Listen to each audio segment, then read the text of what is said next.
ஆத்ம அன்பர்களுக்கு வணக்கங்கள். நமது சித்த பார்வை யூடியூப் சேனலில் இன்றைக்கி நமது இரண்டாவது வீடியோவை பார்க்க போகிறோம். பொதுவாக பரிகார திருத்தலங்கள் என்கிற வகையில் நிறைய திருத்தலங்களை நம்ம பல வீடியோக்களில் பார்த்துருப்போம். இவற்றையெல்லாம் கடந்து நம்ம சித்த பார்வை ஆன்மீக அரண்மனை இதன் சார்பாக உள்ள நமது சித்த பார்வை யூடியூப் சேனலில் சித்தர்களாலும் ஞானிகளாலும் ஆன்றோர்களாலும் அரசர்களாலும் போற்றப்பட்ட வழிபாடு செய்யப்பட்ட அதி சக்தி வாய்ந்த பரிகார திருத்தலங்களை உங்களுக்கு உங்கள் இல்லங்களுக்கு கொண்டு வர்றது தான் நம்ம சித்த பார்வை யூடியூப் சேனலுடைய ஒரு மகத்தான குறிக்கோளாக நான் வச்சுட்டுருக்கேன். அந்த வரிசையில் இது நமது இரண்டாவது வீடியோ. பொதுவாக பார்த்திங்கன்னா இப்போ நான் ஜாதகம் பார்த்துட்டுருக்கோம். பொதுவாக ஜோதிடத்தில் இரண்டாம் இடம் என்பது தனம், வாக்கு, குடும்பம், வருமானம் இதையெல்லாம் குறிக்கக்கூடிய இடமா ஜோதிடத்தில் இரண்டாவது பாவம் செயல்படும்னு உண்டு.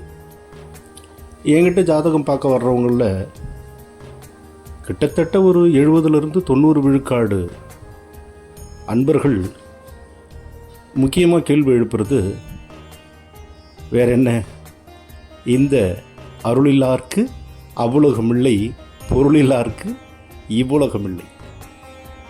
அவங்க வேண்டி கேட்குறது, சுவாமி மிகுந்த நெருக்கடியில் இருக்கேன், பண நெருக்கடியில், என்னால் இந்த சூழலை சமாளிக்கவே முடியல, ஏதாவது ஒரு தீர்வு சொல்லுங்களேன், ஏதாவது ஒரு பரிகாரங்கள் சொல்லுங்களேன் அப்படின்னு ரொம்ப மனமுருக கேட்பாங்க.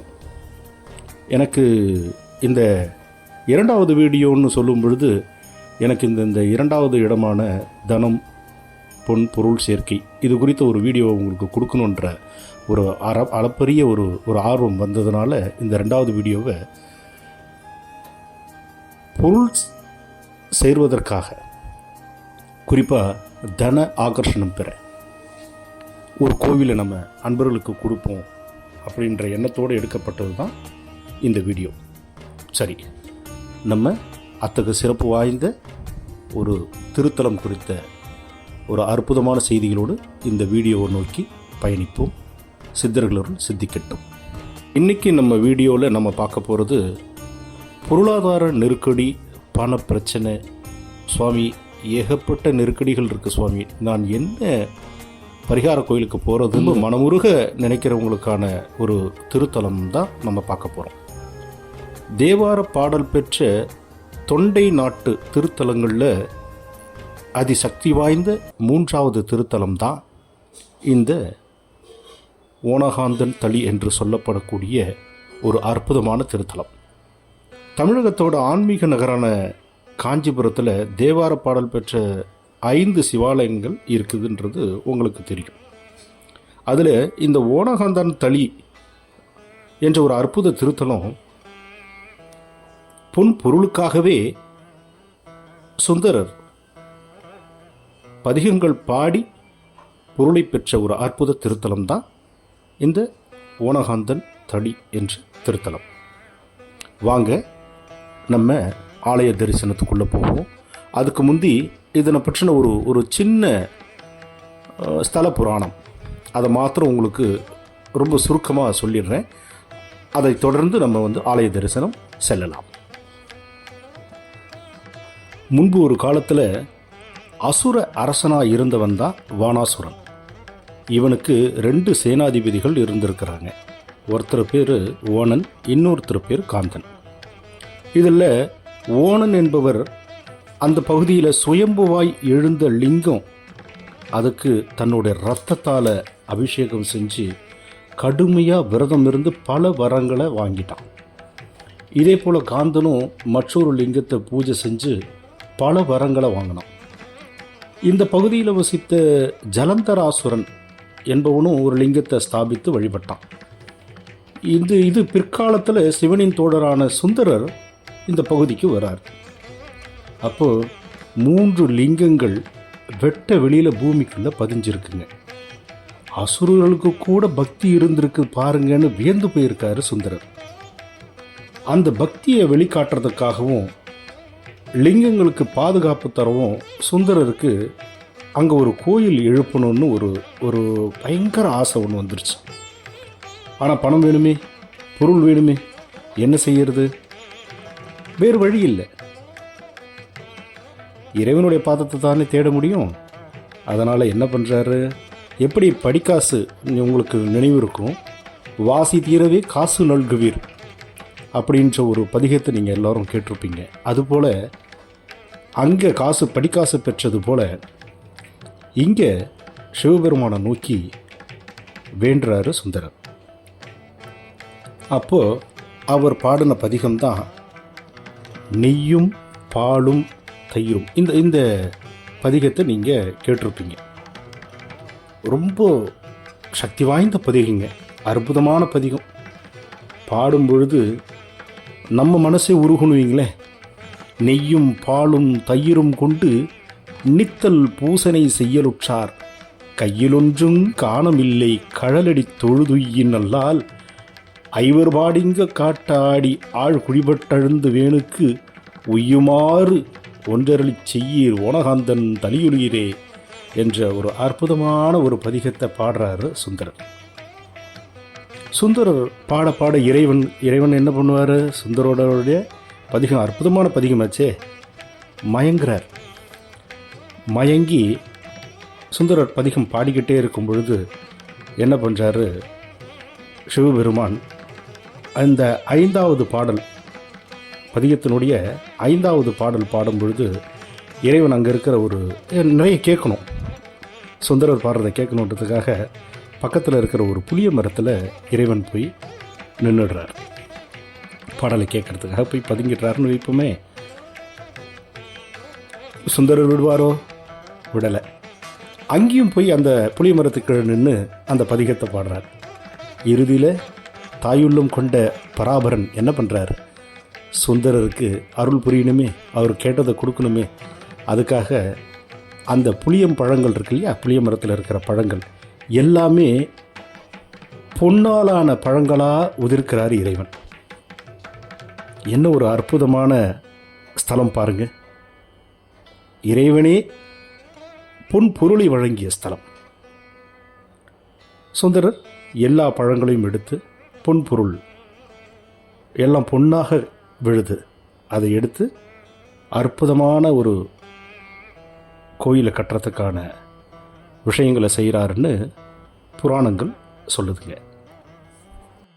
அன்பர்களே, வாருங்கள், மனமுருகி துதிப்போருக்கு அருளும் பொருளும் அளித்து அவர்களின் வாழ்வில் மன நிறைவையும் ஆனந்தத்தையும் அள்ளி அருளும் அந்த அற்புத கூத்தனின் திருப்பாதங்களை தரிசிப்போம்.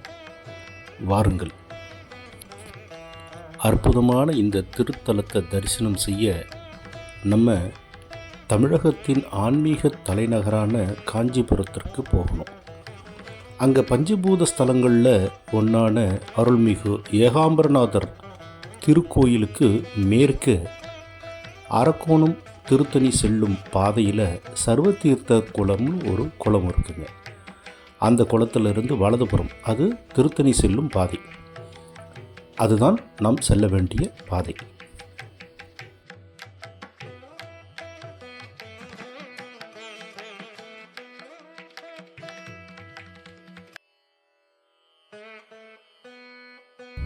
இப்போ நம்ம முதல்ல பார்க்குறது கோயிலுடைய திருக்குளம். மிகப்பெரிய திருக்குளமாக தான் தெரியுது. ஆனால் தண்ணீர் இல்லாதது தான் கொஞ்சம் மனசு சங்கடமாக இருக்குது. அரசு அதற்கான முயற்சிகளை செய்யும் நம்புவோம். அடுத்ததாக கோயிலுடைய பிரதான வாயிலை நோக்கி போகிறோம்.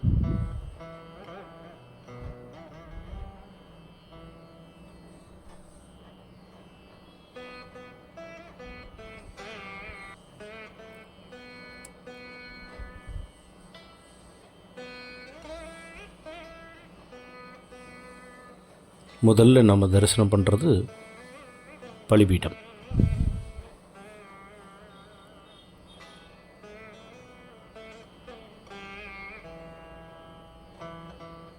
கோவிலோட விவரங்கள் மற்றும் பெயரை குறித்த தகவல்களை நம்மளால் பார்க்க முடியுது.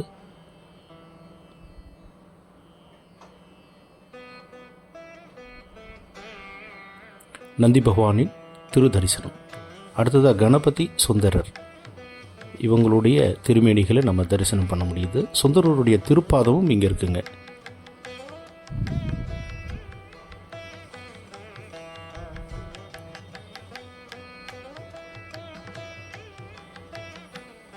காதலாகி கசிந்து கண்ணீர் மல்கி ஓதுகார்தமை நன்னறிக்கு உய்ப்பது வேத நான்கினும் மெய்ப்பொருளாவது நாதன் நாமம் நம சிவாயவே. எம்பெருமானுடைய திரு தரிசனத்தை நோக்கி நம்ம செல்ல முடியுது. வேற்றாகி விண்ணாகி நின்றாய் போற்றி, மீளாமே ஆளெண்ணை கொண்டாய் போற்றி, ஊற்றாகி உள்ளே ஒளித்தாய் போற்றி, ஓவாத சத்தத்தொலியே போற்றி, ஆற்றாகி அங்கே அமர்ந்தாய் போற்றி, ஆரங்கம் நால்வேதமானாய் போற்றி, காற்றாகி எங்கும் கலந்தாய் போற்றி, கையிலை மலையானே போற்றி போற்றி போற்றி போற்றி போற்றி போற்றி. திருச்சிற்றம்பலம். என்ன ஒரு அற்புதமான திவ்ய தரிசனம் நம்மால் காண முடிகிறது என்பதை நினைக்கும் பொழுது, அந்த எம்பெருமானே அவனுடைய திருப்பாதங்களில் கீழே நம்ம தலையை வைத்தார் போல அப்படி ஒரு ஆனந்தமான தரிசனம். அடுத்தது வள்ளி தெய்வானை சமேத சுப்பிரமணியருடைய தரிசனம்.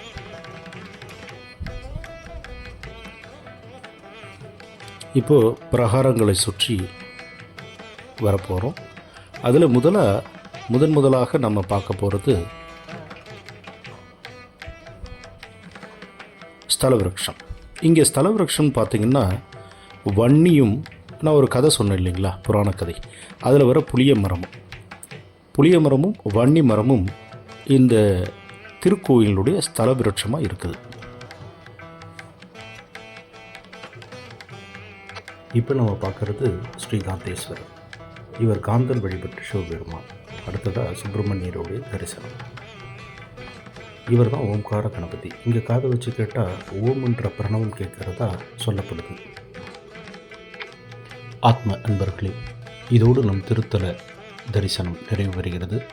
உங்களுக்கு எப்பொழுதெல்லாம் பண கஷ்டமோ அல்லது பொருளாதார தடைகளோ வரும் பொழுது இந்த எம்பெருமானை தரிசனம் செய்தால் நிச்சயம் அதற்கு விடை கிடைக்கும் என்ற முழு நம்பிக்கையோடு இதை காண்பவர்கள் இல்லங்களிலும் பொன்னும் பொருளும் அனைத்து விதமான செல்வங்களும் செழித்தோங்க எம்பெருமான் இறைவனை வேண்டி வாழ்த்துகிறேன். நன்றி. சித்தர்களோடு சித்திக்கட்டும்.